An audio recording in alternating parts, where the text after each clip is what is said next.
this week. So, as has been said, for those of you that were here last week, there was a slide I showed at the start, which was of a person, I don't know who was here, who wasn't, it was of a person, and the caption underneath was, when you realise that the crash, when you thought the crash downstairs was your bikes falling over in the garage, but you realised it was just your wife falling downstairs. And the reason I mention it again is because this week, it was someone that was there actually owned up to say that actually happened. Not with their wife, but with their father. They thought their bikes had fallen down, crashed down upstairs, and when they went racing upstairs, they were just relieved to see it was just the wardrobe had fallen on their dad. That's a serious story. That made me laugh. That was after they found out their dad was alright, obviously. Okay, so brilliant. Okay, so if you've got your Bibles, it's Luke 12 today, so we'll come to that. But a guy called Ray Ortland, we've been looking at idols, and I put this picture up there because this is how Ray Ortland, who's an author, described our hearts. He said we're not integrated, unified, in a sense, whole persons, in the sense that our hearts are divided, multi-divided, he calls it. And he said it's like there's a boardroom. It's like our heart is a boardroom, and with a big leather chairs and a table and notepads and coffee and all the rest of it, and a committee that sits around the table. And so you've got like the social self, the work self, you've got your sexual self, your religious self, and various other things. And the committee is constantly arguing and debating, and there's never really one sort of unified position. And they don't come to sort of a wholehearted decision where everyone agrees. And his conclusion is that we are divided. Our hearts will always be divided in a sense until that day Jesus returns. And our whole life is about how we become less divided. Our hearts become less divided. And he goes on to say that a person can accept Jesus in one of two ways. You can either invite Jesus onto the committee, where he gets a vote in what happens in our lives. And the other way is to accept Jesus and say to him, my life without you doesn't work. Would you come in and fire the committee, in a sense, and take that position in my life? And he goes on finishing saying that accepting Jesus is not just adding Jesus, it is subtracting idols, which is really what we're looking at now. And I think the key thing for me when I've been looking at idols is how much they do, how much there is that in our heart, even the ones that we think don't affect us. Actually, there is a voice on the committee, if you like, that is still a louder voice on the committee. So that's where we are. Money, I know when I've mentioned this before, people roll their eyes and say, oh, okay, money. What are we talking about money? And I wonder if Jesus got the same response, actually, sometimes, so the religious leaders and other people I can see them coming to me going, yeah, Jesus, I know, money and all that, but actually what I want you to know is who's this woman going to marry in the resurrection if she's had 5, all that, completely got their own agenda as to what they want to know. Jesus is constantly talking about the heart, and particularly about money. So, why money? I thought I'd quickly touch on that. It was a toss-up between sex or money today, and looking at what's gone on in the Commons. Maybe it should have been that, with the whole looking at porn in the House of Commons. I mean, you just couldn't write it because of what's going on in politics at the moment.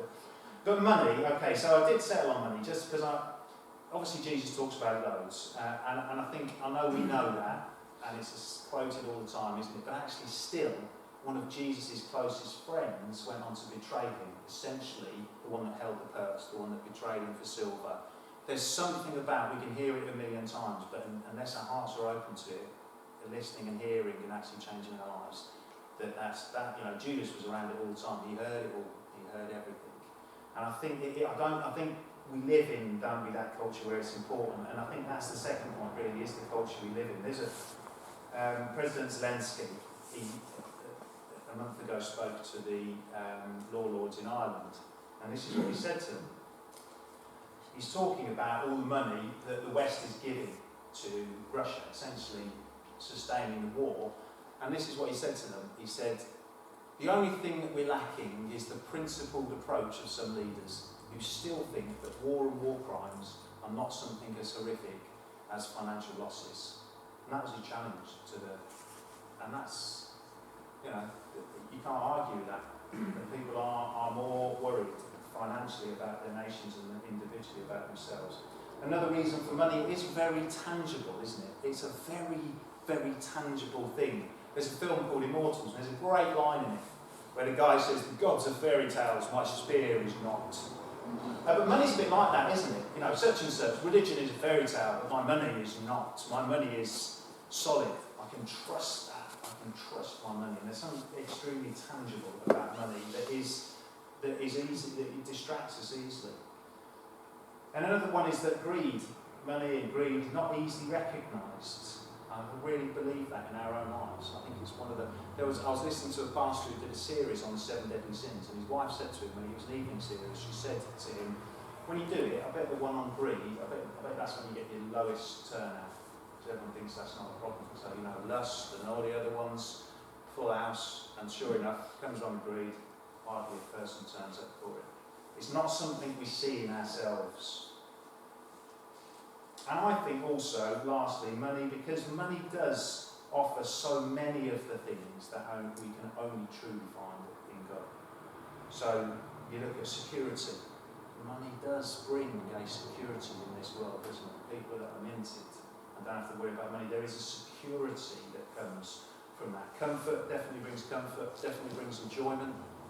You know, that saying money doesn't bring happiness, but it certainly brings a lot of things that can make you happy. You know, it's a facilitator in a lot of stuff.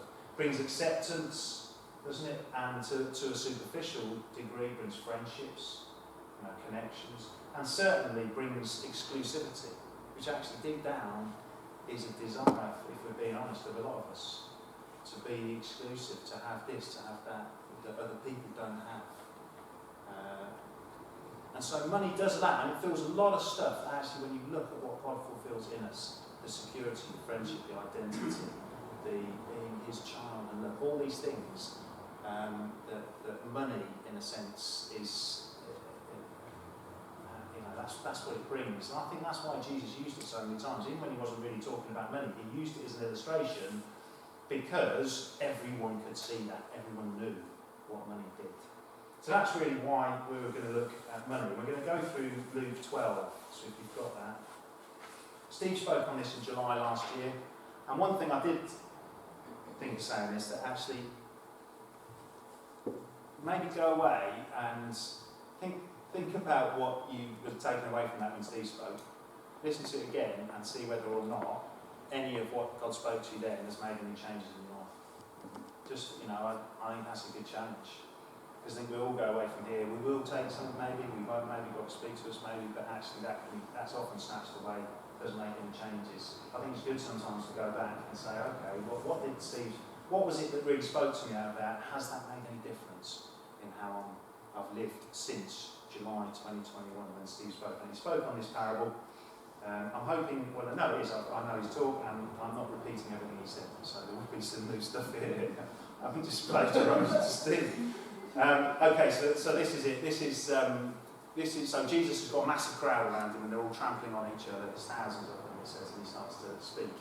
And then someone pipes up from the crowd. It says, and someone in the crowd said to him, "Teacher, tell my brother to divide the inheritance with me." So he's got all these crowds around him, but again, rather than coming to hear what he's got to say to them and about their hearts, they're coming to him because they want him to do something.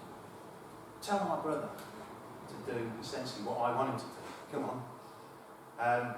And inheritance, do you know, the amount of times I've seen, just in my own job, people coming to me where inheritance has decimated families, arguments over inheritance. Families that would stand up and say family is the most important thing, isn't it? And yeah, until money is completely ruined. Oh, you know, people not talking to each other for a decade over somebody else getting more money than them. You know. And so it was obviously a problem back then. Then Jesus goes on to say to him, "Man, who made me a judge or arbiter over you?" I don't know if anyone else finds that strange that Jesus says that. Because I think the answer is quite clearly is, well, God God has made you a judge over us, Jesus. And he says that everywhere, doesn't it? That is the whole point, is it not? You will judge us. That's your job, sort of, But he says, so, and I was thinking about that, thinking, well, actually, yeah, but it wasn't when he came the first time, was it? He clearly says, I didn't come to judge you, I came to save you. And actually, all that what Jesus was doing all the way along, the shepherding heart, was trying to get people to see that actually one day they would be judged, but now they can make decisions.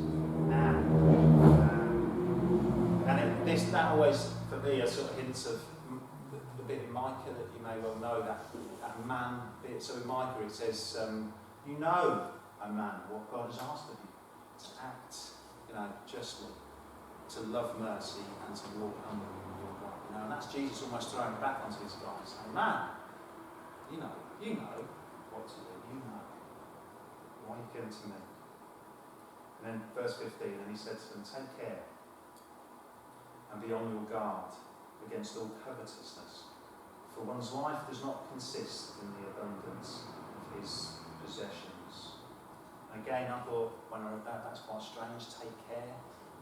Don't get that about any of the others. So covetousness, there, greed, it's one of the sort of 10 commandments, thou shalt not covet, but it sort of says, take care, be on your guard against it, but you don't get that about any of the other commandments. You don't say, take care, you commit adultery. You sort of know when you've done that, but actually being on your guard and watching out for covetousness in our lives, it obviously isn't so obvious. He's sort of saying, look out for it in your lives. In the NIV version, it literally says that. Watch out for greed in your lives. And then he goes on to talk this parable. This is what Steve spoke on last time, parable of the rich fool. And he told them a parable, and he said, the land of a rich man produced plentiful. And he thought to himself, what shall I do? Because I've got nowhere to store my crops. And he said, I'll do this, I'll tear down my barns and I'll build bigger ones. And there I'll store all my grain and my goods. And I will say to my soul, soul, you have ample goods laid up for many years. Relax, eat, drink, be merry. But God said to him, fool, this night your soul is required of you. And the things you have prepared, whose will they be? So is the one who lays up treasure for himself and is not rich towards God. One of the things I remember Steve saying, which is really interesting, is it's very I-centred, isn't it? I will do this, I will tear down my barns and build bigger ones, I will say to my soul. It's all very centred on the person. So, money, greed, we said at the start, it's not something we notice in ourselves. It is quite a cunning idol. Covetousness, which is a word that's used in the Bible instead of greed, is a desire for more than we have, is essentially one of the definitions. It's a desire for what we don't have, or something that's more than we have. And Paul calls this an idol. Covetousness is an idol itself. Don't know that. It immediately jumps out as an idol. Wanting more than you've got as an idol. But he says I think I'll put it up there put to death therefore what is earthly. This is in Colossians. Put to death therefore what is earthly. Sexual immorality, impurity, passion, evil desire, and covetousness, which is idolatry. So it's an idol, which is what, and I think the thing with it is it's almost never recognised, or not almost never, but it's very hard to recognise in our own lives. And I think, I was watching the other day The Hobbit, which somehow they've made into 3 films, like one book. But anyway, there's a conversation between Gandalf and Bilbo, and they're trying to make this team up, and Bilbo's really worried about him going around to his house and everything in his house, and Gandalf just turns to him and says, Bilbo, when did doilies in your mother's tea set become so important to you? He doesn't answer it, but I suspect he would have said, well, I don't know, that's a good point. But I think the reason why that is that it's something,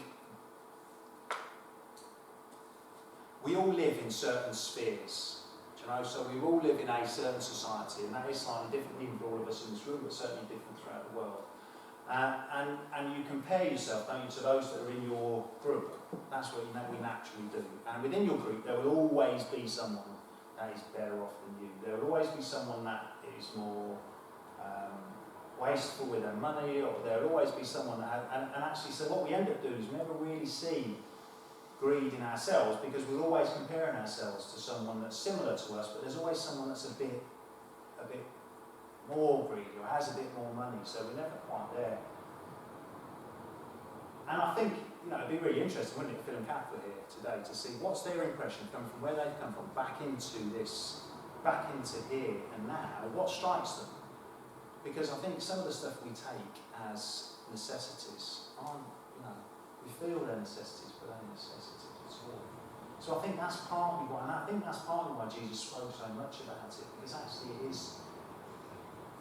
does go and see. It does go and see, particularly in our culture and the West and the time that we're living, that we have such abundance, that we don't compare ourselves to the world. We make loads of excuses why we can't do that.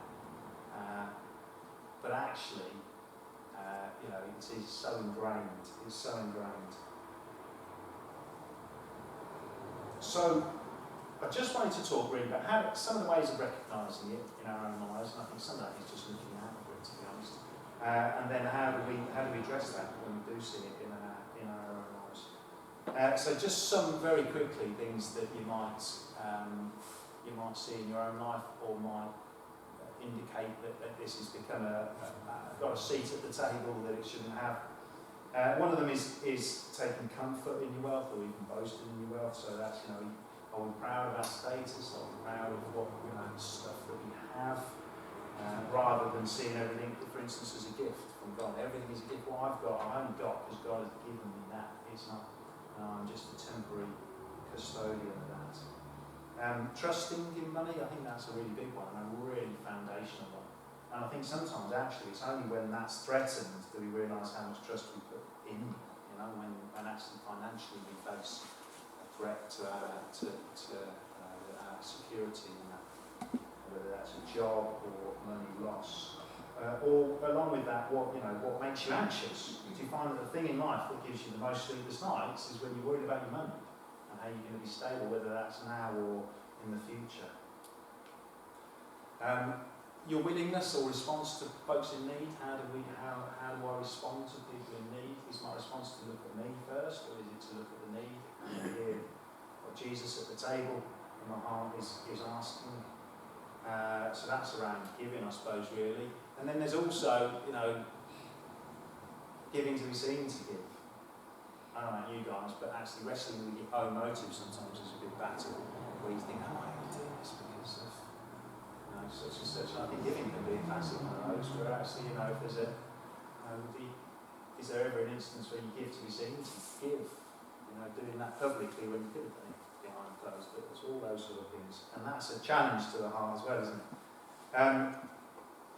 Constantly worried about losing money, or over-focusing on monetary gain, I suppose. And those are two things that, so focusing on monetary gain, I mean things like, you're flicking through the internet and the article that says how do you save money on this, catches your eye more than a lot of other things, that you find yourself spending time reading all those things rather than a desire to spend the time with Jesus and pursue Jesus. And the little things like that can show where our hearts are, revealing it to ourselves. I know for me that does. If I look through your browsing history in a week, you'll soon see what really interests you. No matter what you say, you'll see your browsing history and the things you read will show what you are actually really interested in and where your heart is.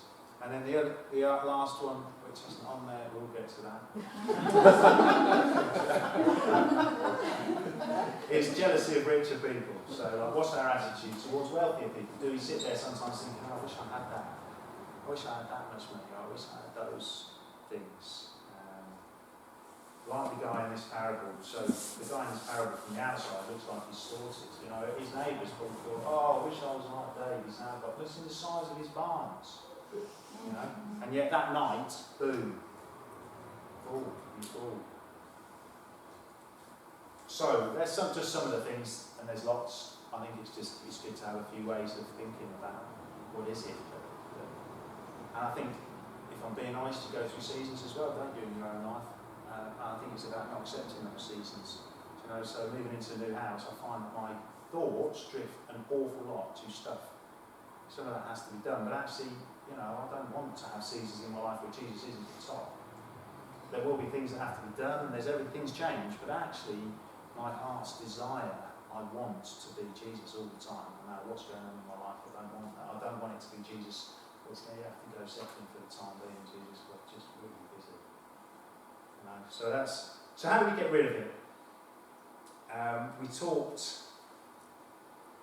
so when we do see it in our lives, I talked last time about our hearts needing something to worship. We will always worship something. We cannot get rid of the fact that we were created to worship, and our hearts will worship. So you can't just get rid of it in that sense. You need to replace it, and that's C.S. Lewis about don't get rid of darkness by shooting out of the room. You open the curtains and let the light in. I think that's with idols, isn't it? You need to be grasped by something better, and essentially, as we talked on last week, that is filling our eyes with Jesus. So I wanted to we're going to move on. If you've got a Bible, 2 Corinthians 8, we want to look at briefly now. Just in some ways, how do I do that in relation to money and covetousness? How does looking to Jesus help me overcome that in my life if that does become a problem at any point? And this is 2 Corinthians 8 to 9. So this is Paul talking to the Corinthian church about giving. And he goes on to say this. He says, I'm not commanding you to give, but I want to test your sincerity. I want to test the sincerity of your love by comparing it with the earnestness of others. And this is the bit that says, for you know the grace of our Lord Jesus Christ, that though he was rich, yet for your sake he became poor, so that you, through his poverty, might become rich.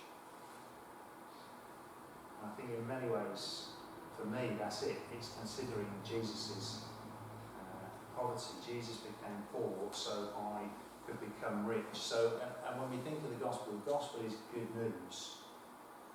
And it's the good news that God gave. That's the bottom line. It's all about giving. That's God's part. The gospel is the good news that God gave. That we were lost and essentially and reaping the consequences of that, which is essentially death. We were going our own way, and God gave his son, and Jesus came and Jesus gave his life for us. He gave his life. He stepped in and paid the price, took the consequences we deserve. There was a good quote, I just came across it actually today. This is by Eugene Peterson. He's a guy, he wrote The Message, loads of other stuff. But he said this, the Christian message is that there is hope for a ruined humanity, hope of pardon, hope of peace with God, hope of glory, because at the Father's will, Jesus Christ became poor and was born in a stable, so that 30 years later he might hang on the cross. And I guess, as I was thinking about this, I was thinking, okay, well, imagine this. Imagine Jesus had said, it's my blood. It's my blood, I can do with it what I like. That would be a different story, wouldn't it? Or if it said, they don't deserve it. They don't deserve it. Look how many chances, Father, you've given them. They've just thrown it back at you every time. They do not deserve this. Where would we be then? Or if it said, they'll just waste it, Father. They will just waste it. They'll waste it on them. They've taken everything else. They've taken everything else you've given and just wasted it. They're unthankful and ungrateful. Where would it be? But of course it didn't. And I think that is what changes everything, isn't it? It's actually when we see Jesus, when we take our eyes off what we're giving, if you like, or what it is that we've got that we cherish, and turn them towards the giver. I was reading, and this is where that next slide comes in. Maybe all where did that fit in? I'm not reading through Malachi at the moment, and in Malachi it talks about sacrifices that people were giving, and the people were giving their lame animals to be sacrificed to God. So they were giving. This actually is a lamb called Brumi, who was born with 2 broken legs, and he had them fixed by the farmer by putting some piping around them, and now he's Well, who knows where he is now. You think about it running around the field, he might well have been on someone's Easter plate, who knows. Anyway,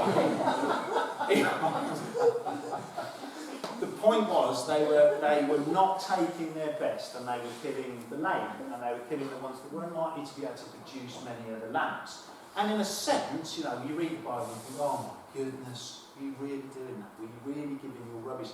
But actually, you think, well, that makes sense. This was their living, this was their livelihood. This animal's just going to be killed. Why give a really good animal that's going to provide for me, that's going to do all that? Why don't I give this animal, same thing, God sees my heart, I'm just going to give him this animal, it's only going to die, it won't make any difference, it will taste the same, and it's sort of, And I think we do sort of do that, don't we, today? Do you know, like we will say, well, God sees the heart, which is true, but actually it's not. It's about the best, isn't it? It's about what is the best? What is the best? And I think the thing that changes that, as I say, is when we see Jesus, but not just so consider Jesus' example. So we look at Jesus' example that we've just touched on, and I think it is about seeing that. So Paul says us to imitate Jesus. It's about that. But actually, Paul here, I think, is saying going a lot further than that. And this is the bit at the end, I think, that really transforms us. Paul says this, doesn't he? He says, for you know the grace of our Lord Jesus Christ. You know grace. Not you know about it. You've heard about it. You know grace of our Lord Jesus Christ. And we may know that Jesus died and all that stuff we just said. We may know that. But do you know that? Do you know that Jesus came and died for you?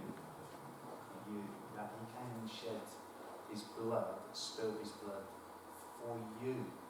That's what he did. Because he loves you. And he suffered and he died for you. And I think that's what transforms us when we know that grace of God. And I know how selfish my own heart is and how worthless I am in that sense. I know, you know that. We all know that about ourselves, don't we, in that sense. We know how we want it. We know that our hearts aren't faithful all the time to Jesus, and we're all too aware of our failings. And when I think that Jesus came and what he gave up for me, I find that my heart wants to give. I find that money does lose its grasp on my heart, that idol does slip away and that it is replaced with Jesus. I think that's how I go when I find my heart drawn to money, coming back to Jesus and that knowledge of his grace in my life, undeserved grace and what it cost him. I find that actually, money just it doesn't seem so important anymore. It loses its grip. Therese spoke on money last year as well, and she said this, which was brilliant. She says, a right relationship with money is not a right relationship with money at all. It's a right relationship with the Master, with God.